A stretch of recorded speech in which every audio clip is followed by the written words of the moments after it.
Mindfulness and Its Applications by Venerable Rung Ruang Papas Saro, Dr. Rung Ruang Lim Chupatipa. Mindfulness is a special state of mind occurring and accompanied with the arising of consciousness.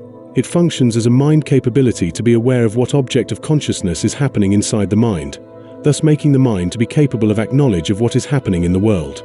From neuroscience perspective, we discover that the insular area in the central nervous system is a junction around anterior cingulate cortex where connects all the signals from 6 sense bases, including from an inner brain, before passing any signal into prefrontal cortex. In 2011 at Harvard Medical School, Sara Laza conducted an experiment on 20 skillful mindfulness meditation practitioners with fMRI study on how the mind functions by taking the images of the brain activities during having consciousness, and she found that there were 2 areas inside the brain at the cortex of practitioners that are significantly active from other parts of brain. That is, the region in the right-hand side of prefrontal cortex that are essential for making decision and linking of memory to sensory input that becomes more active in a larger area. Also, the other region in the insular area, which involves with sensation and emotion, such as empathy and kindness of practitioners, indicate higher in activities.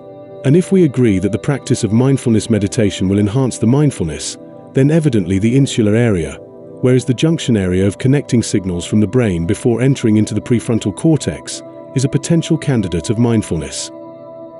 In Buddhism, mindfulness is used in wide ranges of applications, including monitoring the mind conditions, abandoning any arising unwholesomeness, studying the nature of mind, developing wisdom, and applying wisdom to get rid of defilements. The Buddha elaborated the robust uses of mindfulness in many applications as follows. Establishing mindfulness whenever being conscious, that is, to make use of mindfulness to monitor the mind condition whether it is wholesome or unwholesome. And by establishing mindfulness to investigate on the mind conditions whether the mind is wholesome, good, or unwholesome, evil, then we can conclude that being wholesome is not directly related to being satisfactory or unsatisfactory, but what will be a good determination for wholesomeness is that the wholesomeness is something that is beneficial to life, and the unwholesomeness is something that is harmful to life. Establishing mindfulness to abstain the mind from unwholesomeness by becoming sense faculty at the 6 sense bases. On seeing a form with the eye, he does not grasp at its signs and features. Since, if he left the eye faculty unguarded, evil, unwholesome states of longing and dejection might invade him, he practices the way of its restraint, he establishes mindfulness to guard the eye faculty, he undertakes the restraint of the eye faculty. On hearing a sound with the ear, on smelling an odor with the nose, on tasting a flavor with the tongue, on feeling a tactile object with the body, on cognizing mental phenomenon with the mind, he does not grasp at its signs and features. Since, if he left the mind faculty unguarded, evil, unwholesome states of longing and dejection might invade him, he practices the way of its restraint, he establishes mindfulness to guard the mind faculty, and he undertakes the restraint of the mind faculty. Establishing mindfulness with careful attention in Yoniso Manasikara to abandon any arising unwholesome, and then to turn the mind to be wholesome. When the sun rises at dawn, the golden light of the sun will shine as a sign of the beginning of the day. So does the Yoniso Manasikara, mindfulness with careful attention. Yoniso Manasikara is a sign leading to the success of Buddhist practice like the dawn in the morning. Anyone who want to be successful in Buddhist practice, then having to perform the Yoniso Manasikara. Anyone who want to reach the 7 factors for enlightenment, then having to perform the Yoniso Manasikara. Establishing mindfulness to safeguard the mind from the 5 lower fetters or the finest defilements, such as sensual desire, ill will, depression, anxiety, and doubt, by establishing mindfulness to abandon any arising unwholesomeness inside the mind, and then the mind becomes internally steadied, composed, unified, and concentrated. Everyone should establish mindfulness before him in order to safeguard the mind from any stimulus coming through the 6 sense bases, so that he will not grasp at its signs and features that may lead him to become unwholesome in 4 areas as follows. Having mindfulness to safeguard the mind when encountering with the matters of sensual desire, not letting the problem be aggravated to be obsessive or compulsive with greed. Having mindfulness to safeguard the mind when encountering with the matters of ill will, irritation, and frustration, not letting the problem be aggravated to hatred. Having mindfulness to safeguard the mind when encountering with the matters of doubt, not letting the problem to be aggravated to delusion. Having mindfulness to safeguard the mind when encountering with craving, clinging, and ignorance with desire and lust, not letting the problem to be aggravated from the finest defilement to the middle defilement. The person whose mind is mindful at all the time should have a full confidence that there will be no any defilement to contaminate the mind, and not be afraid of any matter happening in the world.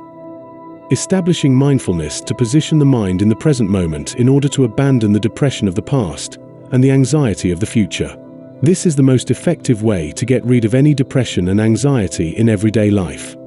One should neither run back into what happened in the past, nor be afraid of what may happen in the future. Whatsoever happened in the past had already happened, and it arose and faded away already. It is impossible to change the pa anyway. Whatsoever to happen in the future is dependently on a certain cause and effect. If do it right, then the outcome will be right as well. Especially at this moment, nothing is happening yet. What the depression and anxiety are about, it is just an object of consciousness happening inside the mind. It is important to realize that whatsoever happening in the mind, it arises and eventually fades away. Those who established mindfulness at the present moment all day and night will have nothing to be worried about and to be afraid of.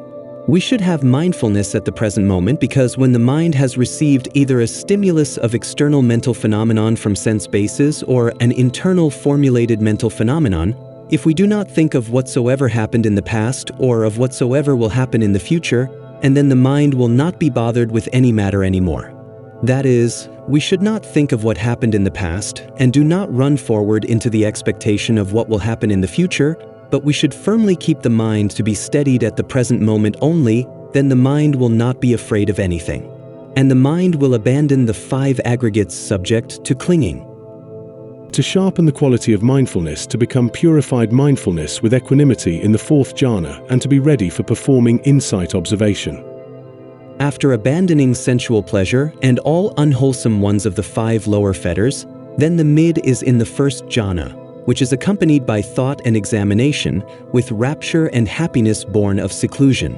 Again, with the subsiding of thought and examination, both an initial thought and liberated thinking are abandoned, then the mind dwells into the 2nd jhana with rapture and happiness born of seclusion. Again, with the fading away as well of rapture, the mind dwells into the 3rd jhana. He is mindful, one who dwells happily. Again, with the abandoning of pleasure and pain, the mind dwells into the 4th jhana, with equanimity which has neither pain nor pleasure and purity of mindfulness due to equanimity. Establishing mindfulness to see the Dharma when performing insight observation in the 4 mindfulness foundations. This is the one-way path for the purification of beings, for the surmounting of sorrow and lamentation, for the passing away of pain and dejection, for the attainment of the true way, for the realization of nirvana, namely, the 4 establishments of mindfulness. What are the 4? Here, the one who dwells contemplating the body in the body, ardent, clearly comprehending and mindful, having subdued longing and dejection regarding the world. He dwells contemplating feelings in feelings, ardent, clearly comprehending and mindful, having subdued longing and dejection regarding the world. He dwells contemplating mind in mind, ardent, clearly comprehending and mindful, having subdued longing and dejection regarding the world. He dwells contemplating phenomena in phenomena, ardent, clearly comprehending and mindful, having subdued longing and dejection regarding the world. Establishing mindfulness to conduct research on Dharma on each mental phenomenon. 1 to 2. During performing insight observation, we can realize that the mental phenomenon is the object of consciousness, and if we keep on the observation for a while, we can realize that each of them arises and fades away inside mind processing. When one is gone, then a new one coming up in life like a stream of events. The changing of the object of consciousness makes a change from one state of mind to another state of mind. Life as the stream of consciousness causes a series of states of mind, reflecting a symphony of varieties of what are happening in life. 3 to 4. And as we make a continuation on the observation of the changing of the states of mind, then we can determine that cause and effect of each particular mental phenomenon, That is, there is a certain cause that make the particular phenomenon to arise, and then that particular phenomenon will make an effect to induce the next phenomenon to arise. This is called a law of cause and effect in nature. 5 to 6. By having the continuity of observations on a stream of consciousness, then we can see the result of a particular mind condition if it leads to either benefit or danger to life. That is, the wholesome state of consciousness will result in benefit to life, while the unwholesome one will result in harm to life. This is a way to have mindfulness to cognize an arising particular mind condition if it is good or bad to life. 7. After being able to decide what is wholesome or unwholesome, then having mindfulness to bring in a proper dharma, or knowledge, to abandon an arising unwholesome mind by wisdom. Establishing mindfulness accompanied with wisdom for the destruction of the taints and all kinds of defilements inside the mind. When a noble disciple has thus understood taint, the origin of taint, the cessation of taint, and the way leading up to the cessation of taint, he here and now makes an end of suffering. In that way, too, a noble disciple is one of right view, right intention, right speech, right action, right livelihood, right effort, right mindfulness, and right concentration, and has arrived at this true Dharma. In Buddhism, the applications of mindfulness are very robust. Therefore, the mindfulness must be supported by concentration, so-called the mindfulness to be concentrated. The Buddha made use of mindfulness to handle all kinds of unwholesome minds, starting with establishing mindfulness to become mind faculty at the 6 sense bases to abstain any problem of incoming stimulus from the world, and then by keeping on monitoring the mind conditions. Whenever the mind is unwholesome, immediately by establishing mindfulness with careful attention, we can abandon the arising unwholesomeness with proper dharma. Then mind will become internally steadied, composed, unified, and concentrated. The mindfulness with concentration will power up the mind to be mindful with clear comprehending to abandon all the 5 lower fetters, and after then the mind will dwell into the first jhana, which is absorption with mindfulness, and once reaching into the 4th jhana, the purified mindfulness with equanimity will be developed for performing insight observation of the 4 mindfulness foundations to gain wisdom. And finally, the mindfulness accompanied with insight wisdom will be used for the destruction of the taints, and the mind is fully liberated by wisdom to make an end of suffering in life.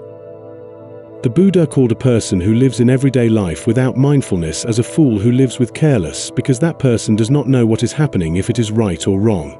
The mindfulness is a foundation of being a Buddhist who is awakened at all time. In addition to the subject of the science of mindfulness, it is worthy to mention about the science of meditation as well.